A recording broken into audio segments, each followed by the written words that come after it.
বিপ্লবীদের কঠিন কঠোর মহান জীবন সম্পর্কে সাহিত্যিক শরৎচন্দ্র বলেন, তুমি দেশের জন্য সমস্ত দিয়াছ, তাই তো দেশের খেয়াতরি তোমাকে বহিতে পারে না।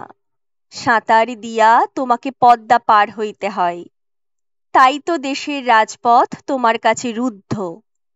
দুর্গম পাহাড় পর্যন্ত তোমাকে ডিঙ্গাইয়া চলিতে হয়। কোনো বিস্তৃত অতীতে তোমার জন্যই তো প্রথম শৃঙ্খল রচিত হইয়াছিল। রবীন্দ্রনাথ ঠাকুর বলেন, ঘরের মঙ্গল শঙ্খ নহে তোর তরে, নহে প্রেয়সীর অশ্রুচোখ, পথে পথে অপেক্ষিছে কালবৈশাখীর আশীর্বাদ। এই রকম মহান জীবনের স্রষ্টা মাস্টারদা সূর্য সেন চট্টগ্রামের ঐতিহাসিক বিপ্লবী অভ্যুত্থানের মধ্য দিয়ে বিশাল বন্দর শহরকে 4 দিন দখল করে বিপ্লবীদের সরকার গঠন করেছিলেন। ব্রিটিশ রাষ্ট্রশক্তিকে শহর ছাড়া করেছিলেন। মাস্টারদা সূর্য সেন গ্রন্থের আজ দ্বিতীয় পর্ব। 22শে এপ্রিল 1930 বিকাল 4টা। চট্টগ্রাম নাজিরহাট শাখা রেল লাইনের ঝরঝরিয়া বটতলা মসজিদের পাশে এসে থামল একটা ট্রেন। রেলগাড়ি থেকে নামল ইস্টার্ন ফ্রন্টিয়ার রাইফেলস ও সুরমা ভ্যালি লাইট ইনফ্যান্ট্রির সশস্ত্র সেনাবাহিনীর দল। বিপ্লবীরা বুঝতে পারলেন সম্মুখ সমরে এবার পরীক্ষা দিতে হবে তাদের। ইংরেজ বাহিনীর প্রথম আক্রমণের চেষ্টা পর্যুদস্ত হল বিপ্লবীদের অসীম সাহসের ফলে। একদিকে যুদ্ধ নিপুণ উন্নত অস্ত্রে বলিয়ান ভাড়াটে সেনা, অন্যদিকে অনভিজ্ঞ তরুণের দল। অনভিজ্ঞ কিন্তু বিপ্লবী আবেগে ভরপুর, দেশপ্রেমে দৃঢ় প্রতিজ্ঞ। এই আবেগের কাছেই পিছু হটতে হলো অভিজ্ঞতার। লড়াই পাগল কর্মীদের দিকে তাকিয়ে নির্মল সেন বললেন, আমাদের মুক্তি সেনার কি অপূর্ব প্রাণ প্রাচুর্য! আজকের এই বিজয় আমরা ছিনিয়ে এনেছি। সমবেত কণ্ঠে স্লোগান উঠল, বন্দে মাতারম। মাস্টারদার কিন্তু কোনো ভাবান্তর নেই। দৃঢ়তার সাথে তিনি বললেন, বিজয়ে উল্লসিত হওয়ার সময় এ নয়, সংযত হতে হবে আমাদের। শক্তি সঞ্চয় করে ওরা নিশ্চয়ই ফিরে আসবে একটু পরে। তার কথাই সত্য হলো। শত্রু অবলম্বন করল অভূতপূর্ব কৌশল। একসাথে 2 দিক থেকে আক্রমণ। দেখা গেল জালালাবাদ পাহাড়ের দক্ষিণ পূর্ব কোণে একটি, উত্তর পূর্ব কোণে আর একটি, 2টি মেশিন গান পাশের 2 উঁচু পাহাড়ে বসানো হয়েছে। আর পাহাড়ের পাদদেশ থেকে সেনারা উঠে আসছে অর্ধচন্দ্রাকারে। সবার মনে হতে লাগলো, cannon in front of them, cannon in left of them, cannon in right of them, volleyed and thunder. নির্দেশ দিলেন লোকনাথ, শুয়ে পড়ো, শুয়ে পড়ো সবাই, একেবারে মাটিতে মিশে যাও। তারপর গুলি করো নিখুঁত নিশানায়, শেষ করে দাও শত্রুদের। যুদ্ধ তীব্র আকার ধারণ করল।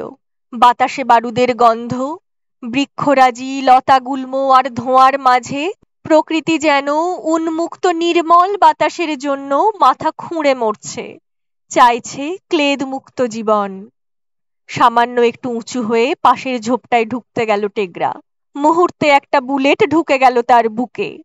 চিৎকার করে বলে উঠল, সোনা ভাই, চললাম আমি, তোমরা যুদ্ধ চালিয়ে যেও। একটু আগে ও উচ্চ কণ্ঠে আবৃত্তি করছিল, আগে কে বা প্রাণ করিবেগ দান, সবার আগে প্রাণ দান করে ও অমর হলো। এই মৃত্যু বিপ্লবীদের বুকে আগুন ধরিয়ে দিল। সবার মনে হলো, বীরের এই রক্তস্রোত কি ব্যর্থ হবে? কিন্তু এ তো শোকের সময় নয়। প্রিয়জনের বিয়োগ বেদনাকে তুচ্ছ করে বিপ্লবীরা আবার ঝাঁপিয়ে পড়লেন শত্রু সংহারের কাজে। এর মধ্যেই দেখা দিল নতুন বিপত্তি। একে একে অনেকের রাইফেল অকেজো হতে শুরু করলো। অনেক চেষ্টা করলেন নির্মল সেন, কিন্তু কিছুতেই রাইফেলগুলো চালু করতে পারলেন না তিনি। অধৈর্য হয়ে একসময় একটা রাইফেল ঠক করে মাটিতে নামিয়ে রাখলেন। এগিয়ে এসে মাস্টারদা হাত রাখলেন নির্মলবাবুর হাতের উপর। চমকে উঠে নির্মলবাবু তাকালেন মাস্টারদার দিকে। ধীর স্থির স্নিগ্ধ শান্ত দৃষ্টি, চোখ পরিপূর্ণ আশ্বাসে ভরা। ওই চোখ দুটো যেন বলছে, অধৈর্য হবেন না নির্মল বাবু। আবার নতুন উদ্যম ফিরে পেলেন নির্মল সেন। মাটিতে ফেলে দেওয়া রাইফেলটা কুড়িয়ে নিয়ে আবার শুরু করলেন। অবশেষে একটা উপায় যেন পাওয়া গেল। অকেজো রাইফেল আবার সচল হতে থাকলো। যেগুলো অকেজো হচ্ছে চলে যাচ্ছে উপরে, আবার নির্মলদা মাস্টারদার হাতে সারাই হয়ে চলে আসছে যথাস্থানে। বিপরীত দিক থেকে মেশিন গানের বুলেট ছুটে আসছে ঝাঁকে ঝাঁকে, অবিশ্রান্ত বৃষ্টিধারার মতো। রাইফেল ও মেশিন গানের কার্তুজ নির্গমনের অগ্নিবর্ষী শব্দে এবং বিদ্যুৎ ঝলকে উদ্ভাসিত হয়ে উঠছে রণক্ষেত্র। মধ্যে মধ্যে শক্তিশালী বোমার গগনভেদী তীব্র বিস্ফোরণে কেঁপে উঠছে চারিদিক। ছিন্ন ভিন্ন হয়ে যাচ্ছে গাছপালা, লতাগুল্ম, চূর্ণ বিচূর্ণ হয়ে যাচ্ছে পাহাড়ের মাটি। ধোঁয়ায় আচ্ছন্ন সবকিছু। দৃষ্টিপথ প্রায় রুদ্ধ, নিঃশ্বাস নেওয়া দায়। কিন্তু এরই মাঝে তরি নিতে হবে পার, আঁকড়ে ধরিতে হবে হাল, বাঁচি আর মরি। সংকল্পে অটল বীরের দল তখন বজ্রের মতোই অমোঘ। দধিচির মতো তারা আপন অস্থি আয়ুধে নির্মাণ করবেন স্বাধীন ভারতের জয়োধ্বজা। যুদ্ধ চলছে আপন গতিতে, ধ্বংসের বিজন কেতন উড়িয়ে। একে একে শহীদের মৃত্যুবরণ করলেন নির্মল লালা, নরেশ রায়, বিধু ভট্টাচার্য, দীনেশ দাশগুপ্ত, ত্রিপুরা সেন, পুলিন ঘোষ, শশাঙ্ক দত্ত, মধু দত্ত, মতি কানুনগো। সন্ধ্যা সমাগত প্রায়। আধার নামছে একটু একটু করে। ট্রেনে করে ইংরেজ বাহিনী বিদায় নিয়েছে একটু আগে। সাথীদের মৃতদেহগুলোর পাশে পড়ে আছে আহত দুই বিনোদের দেহ, বিনোদ দত্ত আর বিনোদ বিহারী চৌধুরী। বিনোদ চৌধুরীর কণ্ঠনালী ফোঁড়ো ফোঁড় হয়ে গিয়েছে। পাথরের স্তূপের উপর কাঁটা ঝোপের পাশে পড়ে আছে তার অচৈতন্য দেহ। আর বিনোদ দত্তের বুকের উপর দিকে মেশিন গানের গুলি পিঠ ভেদ করে বেরিয়ে গেছে। রক্তাপ্লুত অবস্থায় তার দেহ পড়ে আছে মাটিতে। দুজনেরই জীবন সংশয়। মাস্টারদা বললেন, ওদের ধরে তোলো, নিয়ে চলো নিচে। ওদের বাঁচানোর চেষ্টা করতে হবে আমাদের। ক্ষতস্থান বেঁধে দিয়ে রক্ত বন্ধ করার চেষ্টা করতে লাগলেন সাথীরা। এক এক করে শহীদদের দেহগুলো জড়ো করা হলো। এক একটা দেহ আসে আর মাস্টারদা বুকের উপর কান পেতে বসে থাকেন কিছুক্ষণ। যদি হৃৎপিণ্ডের স্পন্দন শোনা যায়, যদি প্রাণ থাকে, যদি বাঁচানো যায়। পরম মমতায় বারবার হাত বুলিয়ে দিতে থাকেন মৃত সাথীদের চোখে মুখে। মনে হয় সাথীদের সমস্ত যন্ত্রণা যেন তিনি দূর করে দিতে চাইছেন। নির্মল লালার মুখে যেন তখনও হাসি লেগে আছে, যেন চোখ খুলে এখনই বলবে, আমিও আপনাদের সাথে যাব মাস্টারদা। নিজের অজান্তেই নির্মলের দেহের পাশে বসে পড়েন তিনি। ওর মাথাটা কোলের উপর টেনে নিয়ে অনেকক্ষণ চেয়ে থাকেন সর্বকনিষ্ঠ এই শহীদের মুখের দিকে। গভীর আবেগে একটা স্নেহচুম্বন এঁকে দেন ওর কপালে। তারপর নির্মলের মাথাটা অতি যত্নে মাটিতে নামিয়ে রেখে উঠে দাঁড়ান তিনি। পরম প্রিয় সন্তান তুল্য সাথীদের শায়িত দেহগুলোর দিকে আর একবার তাকিয়ে সামরিক কায়দায় অভিবাদন জানালেন তিনি। তারপর ধীরে ধীরে বললেন, চলো এবার সবাই। আর পিছন ফিরে তাকান না মাস্টারদা। ভারাক্রান্ত মন নিয়ে পাহাড় থেকে নামতে শুরু করেন সবাই।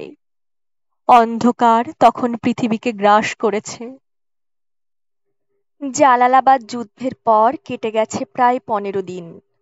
কোয়েপাড়ার বিনয় সেনের বাড়িতে এখন মাস্টারদা, সাথে নির্মল সেন। সাথীদের মধ্যে যারা পুলিশের অপরিচিত তাদের বলা হয়েছে, আপাতত বাড়ি চলে যাও, সময় হলেই আবার ডেকে নেওয়া হবে তোমাদের। লোকচক্ষুর আড়ালে গোপন আশ্রয়ে বাইরের দুনিয়া থেকে বিচ্ছিন্ন থেকেও বুঝতে পারেন মাস্টারদা, চট্টগ্রাম যুব বিদ্রোহ ও জালালাবাদ পাহাড়ের সংগ্রামের কাহিনী আজ লোকের মুখে মুখে। ঘুমন্ত দেশ যেন জেগে উঠেছে। সাথীদের প্রাণদান তাহলে ব্যর্থ হয়নি। আনন্দে গর্বে বুকটা ভরে যায়। সপ্তাহ দুয়েক আগে প্রকাশিত স্বাধীনতা পত্রিকার একটা সংখ্যা বের করে চোখের সামনে মেলে ধরেন তিনি। বাঙালি কাপুরুষ, বাঙালি যুদ্ধ করিতে জানে না, এই অপবাদ ঘুচাইয়া যুদ্ধোদ্যমের আদর্শ বাঙালিকে প্রথম দেখাইয়াছিলেন যতীন্দ্রনাথ। কিন্তু আঘাত করিবার পূর্বেই পরাধীন জাতির অগণিত বাধায় ব্যাহত হইয়া যুদ্ধের ও যোদ্ধার আদর্শ বাঙালি জাতিকে শিখাইয়া অসম্পূর্ণ কাজের ভার দেশবাসীর উপর সমর্পণ করিয়া তিনি অমর লোকে চলিয়া যান। চট্টগ্রাম তাহার অসম্পূর্ণ কার্যে প্রথম হাত দিয়াছে। একটা শহরে, একটা বা পাঁচটা জেলায় বিদেশি শাসকের একাধিক কেন্দ্রকে একই কালে আক্রমণ করা, লুণ্ঠন করা, অধিকার করা, বিপ্লবের ক্রমবর্ধমান এই আদর্শের সূচনা আত্মপ্রকাশ করিয়াছে চট্টগ্রামে। জানি, দুইটি ইংরাজের রক্তের প্রতিশোধ হইবে বহু স্বদেশ প্রেমিকের, বহুতর নিরপরাধের রক্তপাতে। কিন্তু এই তো চাই, নির্যাতনের পর নির্যাতনে অধিকতর মানুষ জাগুক, স্বাধীনতার উদ্যমের ব্যাপকতর আদর্শ সফল হোক। ক্ষুদিরাম, কানাইলাল, যতীন্দ্রনাথের প্রদর্শিত আদর্শকে মানুষ অসহ্য নির্যাতন সত্ত্বেও, হতাশা নৈরাশ্যের আঁধার দুর্যোগের ভিতরে দিয়াও মায়ের অধিক আদরে যত্নে বুকে আঁকড়াইয়া ধরিয়া ইহারা সেই ক্ষুদিরামের, যতীন্দ্রনাথের দিন হইতে চট্টগ্রামের বীর সন্তানের দিনে আসিয়া পৌঁছাইয়া দিয়াছেন। এখানেই ইহাদের জীবনের সার্থকতা। আর এগোতে পারেন না তিনি। নীরবে দুই গণ্ড বেয়ে অবিরাম অশ্রু ঝরে পড়তে থাকে। জালালাবাদের পাহাড়ে রেখে আসা সাথীদের মুখগুলো বারবার মনে পড়তে থাকে তার। স্মৃতি যে এত বেদনার হতে পারে আগে কখনো অনুভব করেননি মাস্টারদা। একটা বড় পাথরের আড়ালে শুয়ে গুলি চালাচ্ছিল টেগরা, আর মাঝে মাঝে উকি মেরে দেখার চেষ্টা করছিল শত্রুপক্ষের অবস্থা। হঠাৎ একটা গুলি ওর বুক ভেদ করে বেরিয়ে গেল। একটা কথাই বলতে পেরেছিল, সোনা ভাই, চললাম আমি, তোমরা কিন্তু থেমে যেও না। আর নির্মল লালা, সবার ছোট, যুব বিদ্রোহের প্রথম দলে রাখতে চাননি ওকে, কিন্তু রওনা হওয়ার একটু আগে সেই যে আমি যাবই বলে মাথা নিচু করে দাঁড়িয়ে রইল, ফেরানো গেল না কিছুতেই। অনাহার অনিদ্রায় পথশ্রমে সবাই যখন কাতর, তখনও নির্মলের কচি কিশোর মুখ থেকে হাসি চলে যেতে দেখেনি কেউ। তৃষ্ণা মেটাবার জন্য পুলিনোকে একটা কচি আম দিয়েছিল।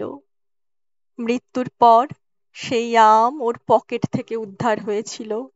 বুঝতে অসুবিধা হয় না, শুধু নিজেরই তৃষ্ণা মেটাবার কথা ভাবতে পারেনি নির্মল, তাই আমটা মুখে তুলতে পারেনি ও। উজ্জ্বল দুটো চোখ বসানো হাসি হাসি মুখটা চোখের সামনে ভেসে ওঠে মাস্টারদার। হৃদয় বিদারক এইসব ঘটনার মাঝে এলো অপ্রত্যাশিত এক আনন্দ সংবাদ। স্বপ্নেও কল্পনা করতে পারিনি কেউ, যে মানুষটাকে জালালাবাদ পাহাড়ে চোখের জলে শেষ বিদায় জানিয়ে এসেছিলেন, সেই অম্বিকাবাবু বেঁচে আছেন। মনীন্দ্র যখন খবরটা নিয়ে এলো, নিজের কানকে বিশ্বাস করতে পারিনি মাস্টারদা। ভুল শুনছেন না তো?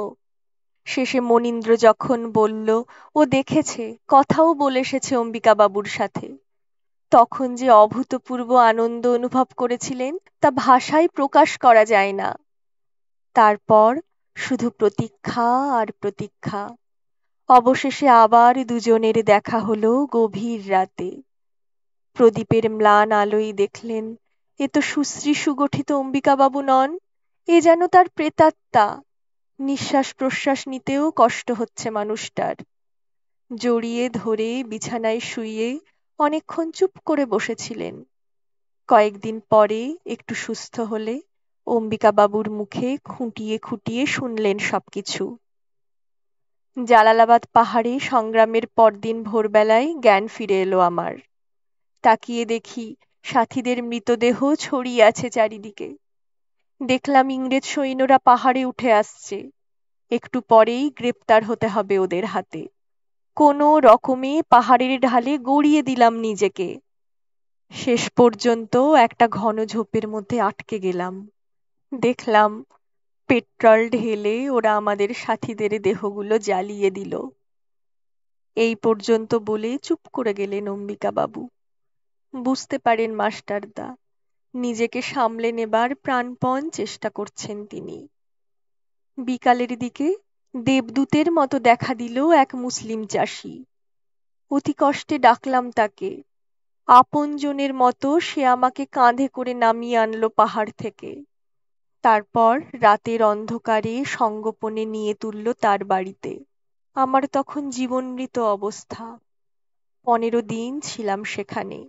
গরিব বেচারা, পরিবারের আহার জোটাতেই হিমশিম খেয়ে যাই।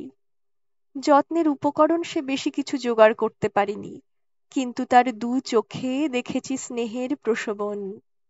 কি বলবো সূর্যবাবু, নিরক্ষর ওই মুসলিম চাষি আমার চোখ খুলে দিয়েছে। এখন আমি বুঝতে পারি, ঘরে ঘরে আছে মোর আত্মার আত্মীয়। কথাটার মানে কি? দেশ মানে যে বন জঙ্গল পাহাড় পর্বত নদী নালা নয়। দেশ মানে যে অসংখ্য কোটি কোটি সাধারণ মানুষ। এ কদিনেই সে উপলব্ধি আমার হয়েছে। বোধ করি জীবনের সবথেকে গুরুত্বপূর্ণ শিক্ষা পেয়েছি এই কদিনে। অন্ধকারে দূরের ছায়া ছায়া গাছগুলোর দিকে তাকিয়ে চুপ করে বসে থাকেন মাস্টারদা। অম্বিকাবাবুর বলে যাওয়া কথাগুলো মনে মনে আর একবার আওড়ে যেতে থাকেন তিনি। অজানা অচেনা সেই মুসলিম চাষির মধ্যে যেন তিনি দেশমাতার মূর্তি নতুন ভাবে দেখতে পায়। এতদিন যে ধারণা তিনি লালন পালন করে এসেছেন, তা যেন নতুন করে শক্তি সঞ্চয় করতে থাকে। তারপর একটু সুস্থ হলে কালুর ঘাটে একটা সাম্পানে গোপনে তুলে দিল সে আমাকে। মধ্যরাতে গিয়ে উঠলাম আমার পরিচিত কৃষক আমজাদ আলীর বাড়িতে। দেখে সে চমকে উঠে জড়িয়ে ধরল আমাকে। বললাম, আমজাদ ভাই, আমার মাথার দাম 5,000 টাকা। আমাকে ধরিয়ে দিতে পারো, আবার জীবনও রক্ষা করতে পারো।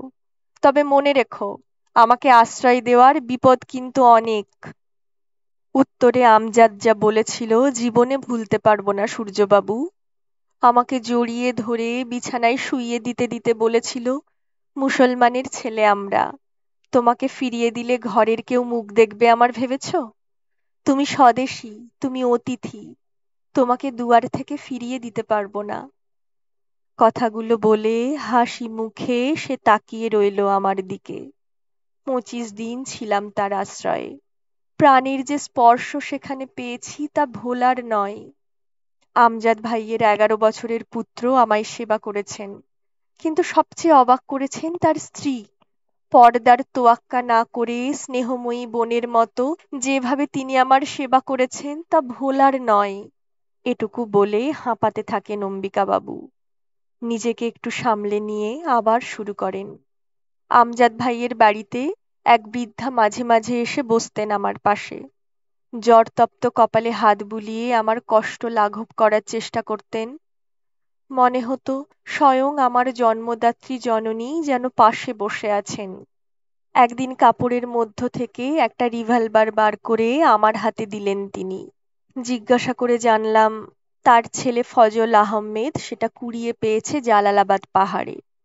তাকে পুরস্কার দেওয়ার কথা বলতেই বৃদ্ধার হাসি হাসি মুখটা ম্লান হয়ে গেল। নিজেকে সামলে নিয়ে বললেন, পুরস্কার কেন বাবা? এটা তোমরা ইংরেজের বিরুদ্ধে ব্যবহার করবে, এতেই আমার আনন্দ। শুনে চমকে উঠেছিলাম সূর্যবাবু। গ্রাম্য নিরক্ষর একজন মুসলিম মায়ের অন্তরের এই পরিচয় আমাকে আলোড়িত করেছিল। বারবার মনে হচ্ছিল, দেশবাসীর হৃদয়ের কথা কত অল্পই না জানি আমরা।